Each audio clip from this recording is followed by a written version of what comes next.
Welcome back to the channel. This is the Action Figure Grader, and we've got some more mint on card vintage Star Wars figures across a wide range of condition, era, graded, ungraded auctions. Buy it now. It's a pretty good list here of some items, and some items that you might even see on Hakes sometimes. I mean, we've got a Revenge of the Jedi proof card. We've got a Lili Ledy mint on card Biker Scout AFA 80. So some very good stuff here. We're going to start off with some early card backs. We've got a 12C Stormtrooper. It was not perfect, although the card was in great shape.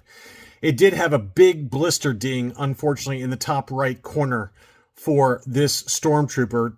Price sticker on the front, punched example. That one sold for $660, which feels like a pretty good deal for about a 75 grade. Here's the back of the card.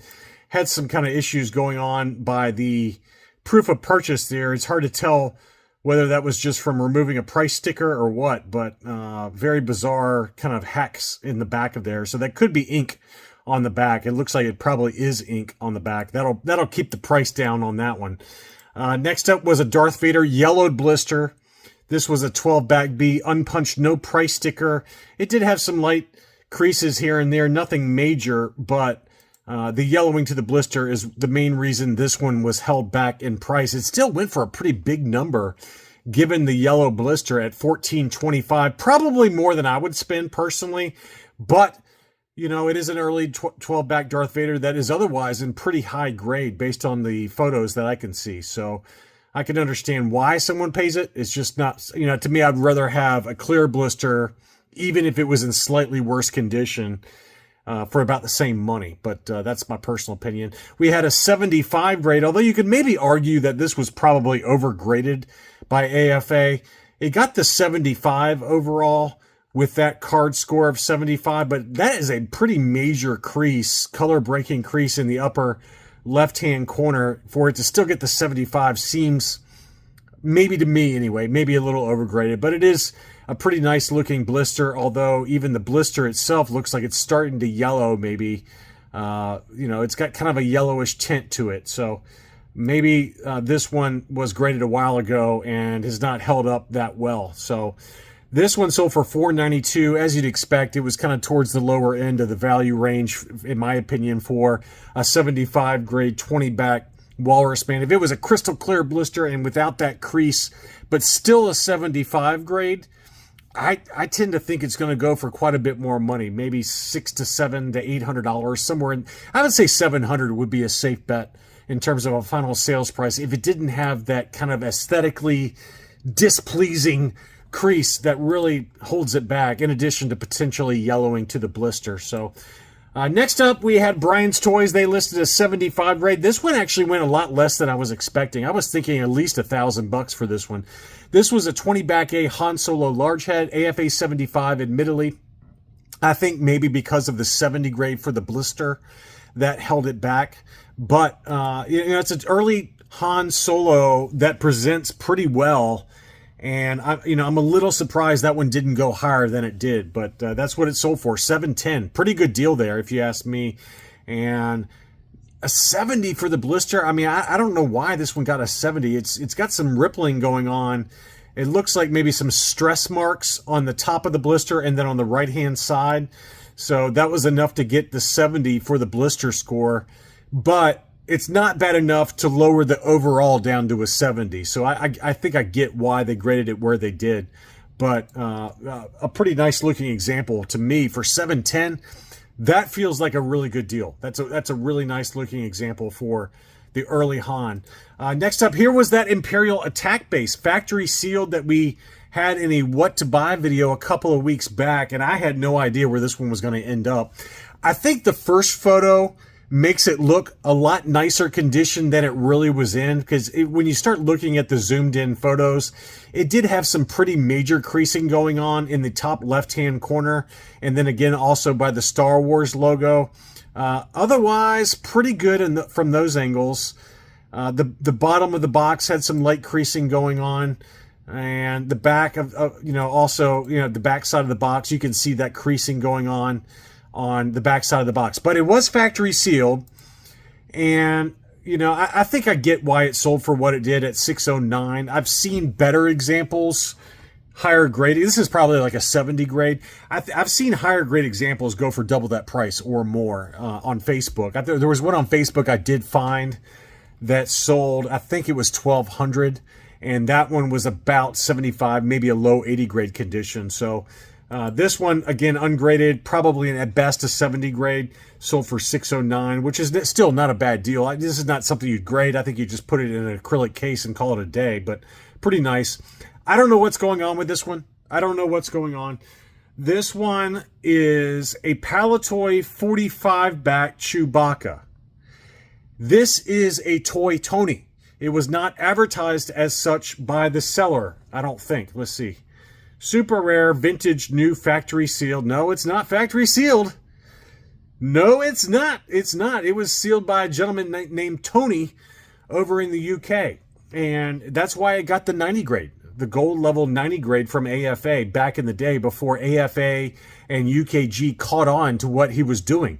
He was taking unused card backs, he was taking unused blisters, and then ironing them on or applying heat to get those blisters to seal. And you can see even that this blister is not the correct kind of blister for, I mean, in my opinion, for a Palitoy ESB card back. And you know, he fooled a lot of people, including the grading companies, but this is absolutely a Toy Tony. And I don't know if these are trolls that bid this thing up to $5,698. I hope it is. I mean, I'm not wishing ill on the seller, but I'm hoping someone actually did not pay this number, because this is not worth anywhere near this number. I would argue that it's not worth $5,698. I would argue it's not even worth $698. I mean, it's not a very valuable item. Now, all of that being said, there is value in it, okay? There are people that like Toy Tonys and they're willing to spend some money on Toy Tonys depending on which card back it is.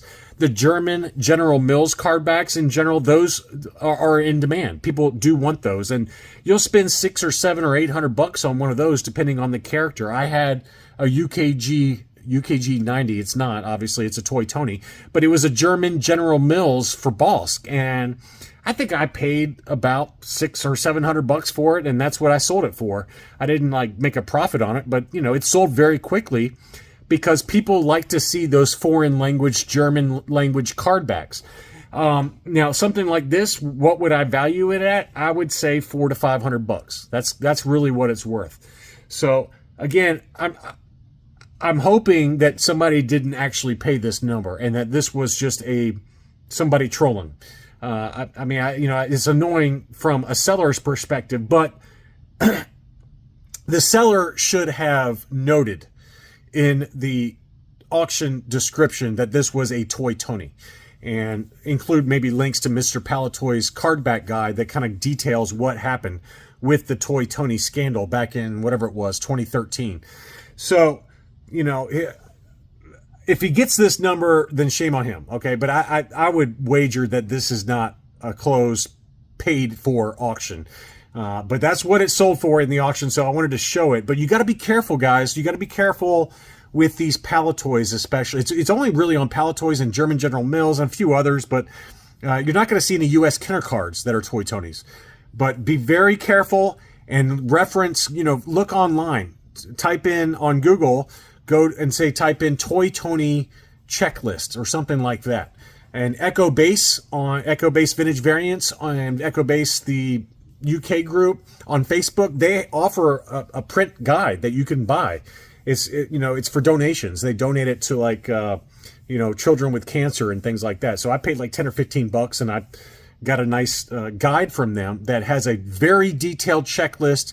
It has the number of character, for each card back, it's got each character and then the number of estimated Toy Tonys that exist for that particular character on that particular card back. It's very, very detailed. It's worth the $10 and it's all going to donations anyway, for charity. So just go to Echo Base on, I think it's the Echo Base UK group, and I reach out to a gentleman, I think his name's Wayne Toddy. You can reach out to him and say, hey, I'd like to get one of those Toy Tony guides. It's got other stuff in the catalog, but it's really the main reason I donated for it was to get that Toy Tony guide. So this is absolutely one of them, and be very careful out there. I hope that somebody didn't actually pay that number. A couple of beaters that sold. This was a 48 back C for Yoda. I don't think that this is the Cater gray head. This looks just like a light green head with black Pac-Man eyes. It doesn't look like the gray head to me. So that's actually the first time I've seen the 48C Yoda mint on card where it's not the gray head Cater. So there are multiple variations of the figure that exists for this particular card back. Now this was obviously a beater, but I wanted to show it. $257 for that one. The Boba Fett on the 41 back. I think it's a 41. Yeah, 41 back. This was obviously another beater, but even that one still sold for $784. Obviously in higher grade, it's going to go for quite a bit more money. But I just wanted to show you some affordable options for those of you out there on a budget. Next up, this is one I sent to my Patreon supporters. I thought it was a great deal. It's an unpunched tri-logo Nikto, graded AFA 80, and it was $200 plus $25 shipping. And it sold very quickly after I sent it out to my Patreon supporters. So hopefully one of y'all bought that. That was a great deal there. Next up, some Power of the Force. We got two different Hans. We've got the Han trench coat from Endor, AFA 80. That one sold for $560 in an auction. And then surprisingly, the AFA 80 Han Solo in Carbonite only sold for $500 in an auction from a trusted seller as well. This seller, Silver Corvette, I bought from, and I've highlighted his other auctions. I don't know why this one sold so cheap, but clearly they weren't in the mood for Han Solo in Carbonite. But it's crazy that the Han trench coat, admittedly unpunched and a very nice example, but this one had an 85 and a 90 subscore. It's a last 17 figure, and it sold for $500, whereas this one's a much more common character or figure and had a 75 subscore for the card, and it sold for $60 more. You never know what's going to happen on eBay, so you can find some good deals. Here was an ungraded R2-D2 pop-up lightsaber, unpunched, litho issue in the upper right, probably from the removal of a price sticker. This is, I would guess a 75, maybe a low 80 for this one. So pretty decent condition. You can see on the back there, it's got some wear and scuffing and card curl on it. I think it's pretty safely a 75 would be my guess on this one. And that one sold for $888. We had a couple of nice ones that I wanted to point out. This one was very light yellowing, but it's a 65A Lando unpunched, no price sticker that sold for $297. Very healthy number there, but this is probably an 80 plus grade at minimum. This is the kicker though. I've got one of these, a 77 back Biker Scout. Now mine is punched. It's not unpunched, but mine's already been graded. Okay. Similar blister, light yellowing to the blister. This one sold for $449. Mine is a CAS 80 grade or 80 plus grade, and I can't give it away. I think mine's listed right now on Rogue 5 Toys for like $350 or $375 shipped, and it's been sitting. Nobody wants it. Yet the exact same item, admittedly unpunched, okay, but it's ungraded, and it sold for like $100 more than where I've got mine listed. So don't overpay. Go to Rogue 5 Toys. Join us on Rogue 5 Toys, and I've got one of these in a CAS 80 or 80 plus that I think I've got it around $350 or $375, somewhere in that ballpark. It's a very good deal for somebody. And again, similar blister yellowing. It's very faint yellowing to the blister, just like this one. Next up was an R5D4 on a Return of the Jedi card, heavy yellowing to the blister and some, card curl and creases on the lower left-hand side on the back, but this is the 77A. That one sold for $250. Even in that shape, this is at best, like a 70 plus, 75? Still sold for $250. We had a 75 grade Luke Jedi. This was a 77A as well, unpunched with a price sticker for $296 in an auction. Pretty good deal there. Pretty fair deal, I feel like, for a 77 back AFA 75. A few Lilly Ledys made for the U.S. market. First, we've got Yoda. This was a made in Mexico Lili Ledy Yoda. And surprisingly, it's got some yellowing to the blister, which very rarely happens with the made in Mexico Lili Ledys. That one is got some yellowing to it. And that one sold for $460, which I thought was a great deal. I mean, a loose complete Regresso Lili Ledy Yoda, loose complete, would go for $350. This was mint on card and it sold for $460. What a great deal that was. And then these are actually Lilly Ledies. These are Lilly Ledies. The next two I'm covering from the Ewoks line. First is low gray. This is unpunched. And if you look on the back, you see how matte finish that card back is. And then right below the proof of purchase, it does say figure made in Mexico. So these were made in the Lilly Ledy factory. $177.50. Really good deal on that. And then the Wicket is the same situation, clear blister. And you can see again, below the proof of purchase there, it's got the figure made in Mexico. So both of those are made in the Lilly Ledy factory. The same with Tig From and Sice From the Droids line. This was a pretty good example, though, for $435. I mean, it used to be, even like a year and a half ago, a loose Wicket, cartoon Wicket, just loose, complete with the spear, would go for like $600. I mean, it was crazy. And now you can get a mint on card for $435. What a great deal on both of those. Next up, we've got two absolute smoke shows that were from Collectible Investment Brokerage. First is an AFA 85 TIE Fighter Palette Proof Card. And I had this in a what to buy video, and I don't know what I quoted. I think I said it was going to go for around $2,000. I think that's what I said. And sure enough, it went for $2,028. Pretty good deal there. I mean, not a steal and not an overpay. I think that's about what it's worth for the TIE Fighter palette, AFA 85 Revenge of the Jedi. And then the big one was the Biker Scout. What an absolute stunner.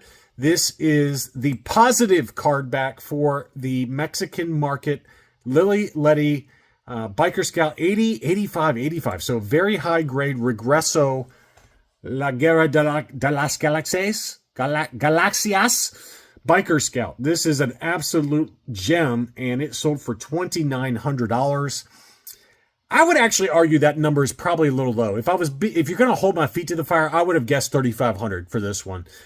This was a beautiful example, and we saw the Reese and the AFA 40 Squid Head that sold in the Part 2 Jeff Jacobs auction. I'm not comparing this to those, okay? There's a lot more of these on the AFA population report, but those went for like $15,000, $16,000. You got to believe that an AFA 80 near mint example, mint on card, Mexican Lilly Ledy Biker Scout is worth more than $2,900. That to me feels like a really good deal. The Biker Scout in general has a lot of focus collectors that really love this particular character.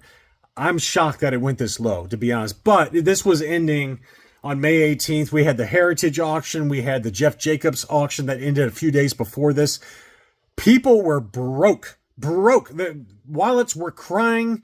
Wives were hitting their husbands over the head, or husbands were hitting their wives who are collectors over the head around when this one was ending. So I get it. I mean, there's limited funds out there, okay, for most of us. So this is one that I think probably would have gone higher if it had not been for all of the other big auction houses having auctions that were ending right around the same time. Anyway, I hope you enjoyed this look at recent sales. Thank you, as always, for watching, and I'll be back soon.